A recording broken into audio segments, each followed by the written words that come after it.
Alright guys, in this video we're going to rebuild a silver plus gun. Anyway, they're pretty easy to do, but there's just a couple things to know about it. What happened is, you can see this thing got broke off. I had a brand new guy on the job, and typically you lower your spray line. You take your spray line and you hoist your gun down off the roof, okay?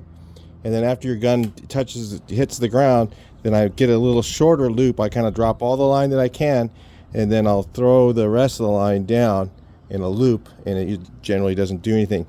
Well, the new kid picked up the spray gun right before I dropped the loop and wasn't holding it very well, and it flipped out of his hand and crashed into something and broke this, and then a few minutes later the trigger stopped. So literally I've done this recently, and what normally happens is there's a little piece of wire inside these that breaks. So when you do these silver plus, you want to use a good kit.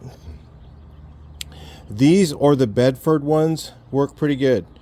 This is the original equipment. If you get a cheap one, some other thing, that little piece of wire a lot of times will break prematurely, so it's best to get a good kit. These are not cheap. The Graco ones are pricey, but I usually get the Bedford ones, but I think I got these some deal. I forget what it was, something like somebody had a bunch of them extra or something like that, and they were selling them on eBay, or you know, a store was closing. I forget what it was. So I bought a few of the original equipment Graco ones, and so in there's a little thin white washer. I don't usually use those. Those are for your flat tip, just to put the tip on without the other parts. So anyway, here's this portion. Now there's a sleeve in here. Let me recall how this thing worked. I don't usually use them. I don't remember. Does the sleeve go inside there? I think it's just the packing sleeve to put it in for bringing it along, but I don't recall using those. As you just will put it right in here. But the sleeve can fit in here, I believe. That's for like if you have a damaged cyst thing, but you have to take this part off to put that in there. So generally I don't use these. I'll leave this whole portion together. You can take an Allen wrench right here and take this part out, and then take this portion apart, and these two screws, take this whole part here off. But generally I don't do that. I usually just do it this way. So what I'll do is I'll just take this, and there's a little bit of, I'll use some grease on here where this thing goes on here. There's a special grease they give you usually in the kits, but this one doesn't have it. And you put a little bit on that white washer there, but I'll just use some regular grease. Real quick to clean it, what I do is I just take some, I get the automotive spray gun cleaner. It's a little bit better than lacquer thinner. It's a little bit better than that. I get some of that, or just acetone, and I just throw it in a deuce like this, and I'll just let it soak. Then I have these automotive spray gun cleaning kit gun things, so I use those. You can use any kind of a washer, and this one wasn't really that bad. I just did this not too long ago. It's like, man, I haven't got maybe 200 gallons through that thing, and usually they go a lot longer than that. And so that I didn't realize that had broken the spray gun. I knew it hit the ground pretty hard. It hit like a potted plant thing really hard, or maybe it was the concrete. I don't know. But like I said, never drop your spray gun off of a roof. I didn't drop the spray gun off the roof. I dropped the line, the loop of the line. So I lower the spray gun carefully. So the next thing you need to do is get this thing here clean. You slide your new packing in. It's It's really not hard to do this, guys.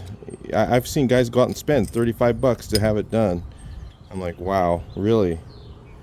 So sometimes this does not want to push in.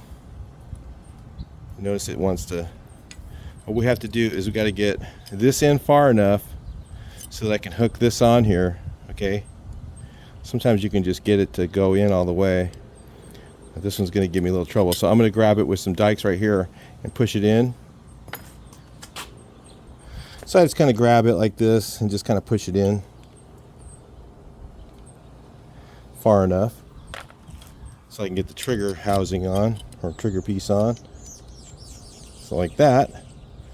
And then I'll put this on. Here. Like this. It's not being nice. Tell it to be a little nicer. There it goes. Put that on. Put this other nut on the other side. You might ask yourself, well, why do you do that first? Why don't you just put the tip, the head on, this part on? Because you do not want to damage this tip. So what you have to do is to get this part on, you put your, make sure you have this on there, your little metal guy, your washer. Now you can start it like this just to get the thread started without pulling the trigger. As soon as you get the thread started a little bit, now you want to pull the trigger in all the way and then tighten this down. Because if you're tightening this down against that spring tension, okay, this little ball right here, that little ball on the end of there will be rubbing on the seat, and you'll get a flat spot in your brand new packing. So you want to make sure you're pulling the trigger in while you're tightening this. I believe it's always a 5/8 wrench. You hold this in. See how I'm holding this in while I'm tightening it. Probably a torque specification on there, but I just say tight. About like you normally would do. And that's it. That sucker's ready to go.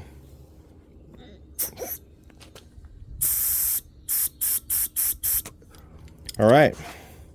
That's all there is to it. I've seen guys go out and spend 35 bucks to do that. I've done this on the job site. I always have an extra one of these usually with me in my trucks, because you just never know when that gun's going to finally take a hit or fall off the thing like what happened. Unfortunately, we didn't have one with us because I just brought my spray rig out. I didn't bring a spray gun with me. So, yeah. Anyway, she's all ready to go. When I run the water through it, you know, there might be a little tiny bit of grease in there, so remember that. Because I've got grease on that thing, just to keep that ball or the thing lubricated there. You can actually drop a little bit of oil down in here every once in a while too, your throat seal oil, and that also helps to keep your spray gun lubricated. You'll find sometimes it will start sticking. So I gotta tighten this up still.